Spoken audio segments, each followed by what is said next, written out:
preserved, for I walk in this world. Good morning. I hope that today is off to a good start for you. I want to share something today that truly might have some effect on you and your ability to converse with people on a long-term basis. This could be a start of something really productive in your life. I know it has been in mine. Coming to find a very special secret about how to carry on good conversations. Nearly all of us like the idea of having a good conversation with someone. When we end up having such a conversation, we end up feeling fulfilled, we feel stronger, we feel better about ourselves, and we feel better about the person with whom we've been talking all at the same time. But here's the truth.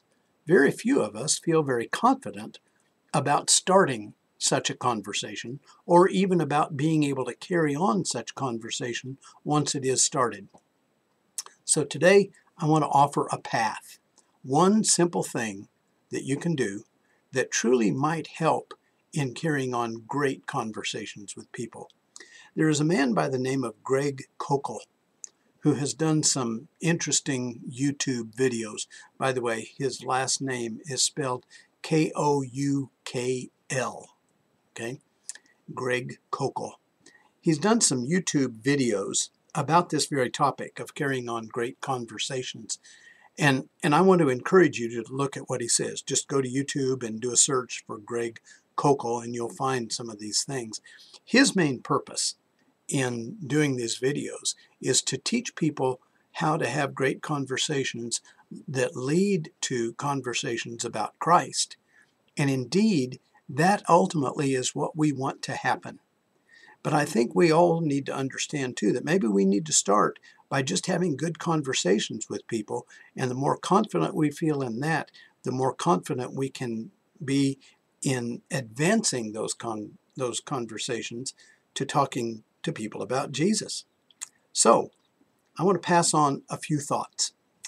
And maybe some of these thoughts are some of Greg Koukl's, some of these thoughts are mine as well. But let me share this. Koukl calls this method the Columbo method, named after the television detective Lieutenant Columbo, who was really good at solving crimes. And whenever he was investigating a murder, for example, he would do that investigating by talking to people and asking them questions. There it is. That's the answer. That's the secret to great conversations, asking questions.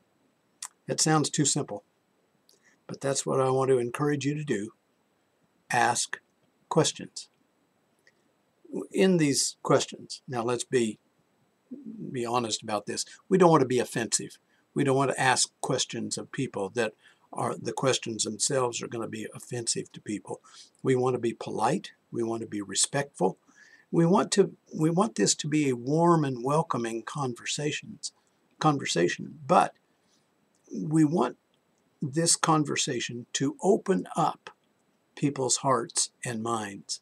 When we ask the right questions, that's exactly what will happen.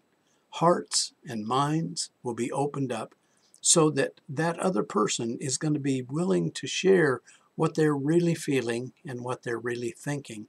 And our part in that, once we have asked the question, is simply to be a great listener. We don't have to come up with clever things to say. We don't have to have all the right answers to anything that comes up. We need to ask the questions, and then we need to listen very carefully. Here's what often happens, and tell me if this isn't exactly what usually takes place.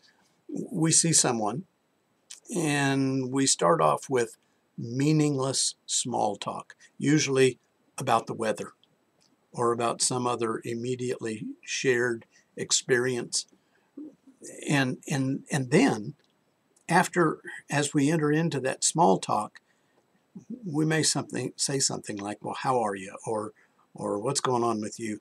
And very often in those cases, before that person even has a chance to answer, or perhaps while they're answering, we begin to formulate in our mind what we want to say next. Well, when we do that, we have immediately demonstrated that we're not as interested in that person as we are in telling them about us. That's not what good conversation is all about. Besides, we usually, in following that path, in thinking of what we're going to say next, no matter how smart we are, how clever we are, we usually run out of things to say pretty quickly. That conversation ends up dying a very uncomfortable death because we were more focused on us than we were on them. This is why we ask questions and then we listen. If you're really interested in that other person, then we want to be delving into that other person. Again, not uncomfortably, but let's be courteous, be loving, be warm, and throw out the right kind of questions so that that person will start talking. So I hear people ask, what questions? Well, part of this is left up to your imagination, but there are a few suggestions. If you know them very well at all, you probably know whether they have a family, and you can ask about family members. You can ask if someone has had an illness, ask how that person is doing. You can ask, without getting uncomfortable here, maybe you can ask about their kids. Or here's an almost for sure good thing, ask about their grandkids. If they're old enough to have grandkids, and you ask about grandkids, you've immediately won their heart, because people love to tell you how beautiful and smart their grandchildren are. Now, a warning here. When they tell you how beautiful and smart their grandchildren are, do not come back with answers of your own about how beautiful and smart your grandchildren are, because this simply does not promote good conversation. We're interested in what that person has to say. Now, I have to be very careful about this because I know that my grandchildren are the smartest and most beautiful grandchildren that ever did live on the face of the earth. But other people are really not interested in that because they have this silly bias that they think theirs are. Well, let's just go with that. We ask them about their grandchildren and then let them tell us about their grandchildren. And we can ask probing questions about what they like to do and what they're doing, and just build on what that person is telling us. But as you do this, that person is opening up and they're telling you all sorts of things about their life. Here's an interesting one. In this present time, you can actually ask somebody about their COVID experience.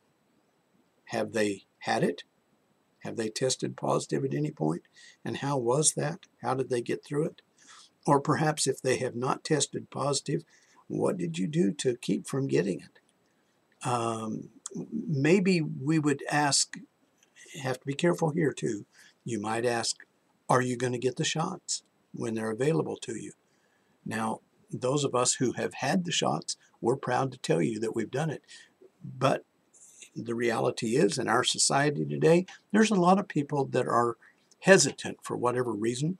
And if you ask, don't make fun of them, don't debate with them, anything about that. No matter what they say, if their view is opposed to yours, let them talk.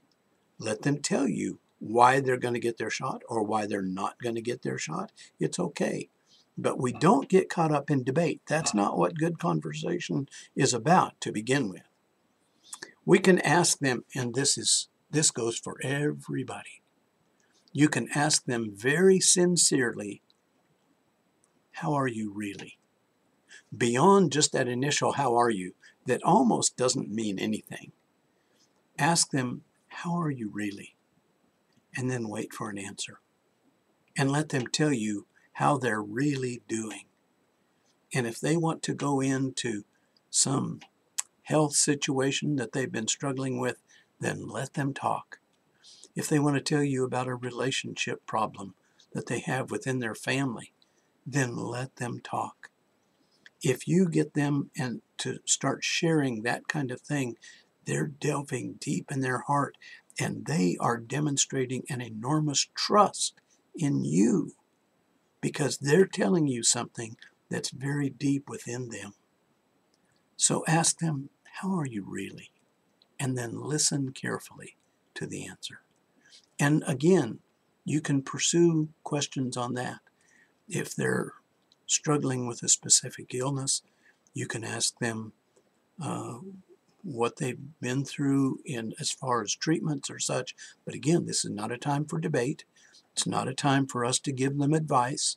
It's certainly not a time, and let me underscore this, in none of these things is it time for us to be in a verbal competition. We play verbal volleyball with people, and they will tell us about something going on in their life, and we feel like we have to come back and tell them about something going on in our life. No, we don't. We don't have to go down that path. Let them talk to us about what's really going on, and let them pour out their hearts, and let us be determined in that conversation that the most important thing that is being said by them and not by us. We don't have to show how our situation was worse or what terrible situation we've been through. That's not what this is about. This is about honestly conversing with someone, hoping that they will open up their minds and their hearts to share what's really going on in their life. And maybe it's something that's not invasive at all. Maybe we can ask them other questions that are simply a lot more fun. Maybe you know something that they are interested in. Do they fish? Ask them if they've been lately, where they've been. Do they have good success in their fishing? Are they hunters? You can go down that same path. Do they play video games? What are they playing nowadays? Here's a good one. Do they read? Now you have to be careful. You have to know beforehand that they're readers.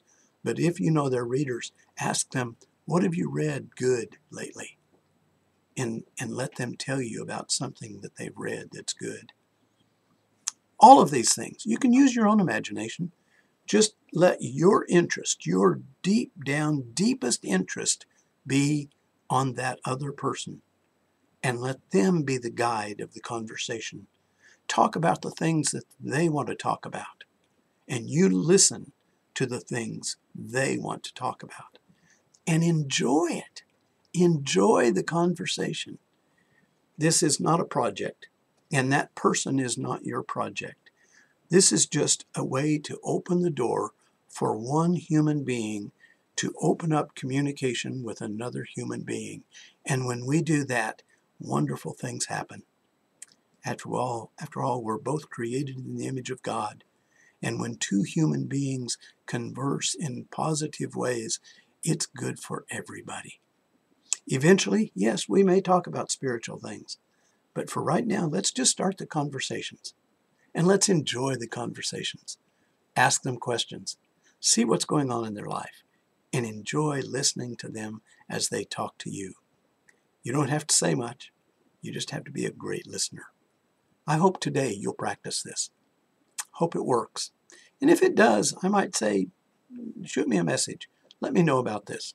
I'd like to hear about your great conversation experience. Bye for now. They resound with God's own heart. Oh, let the ancient words impart. Words of life, words of hope.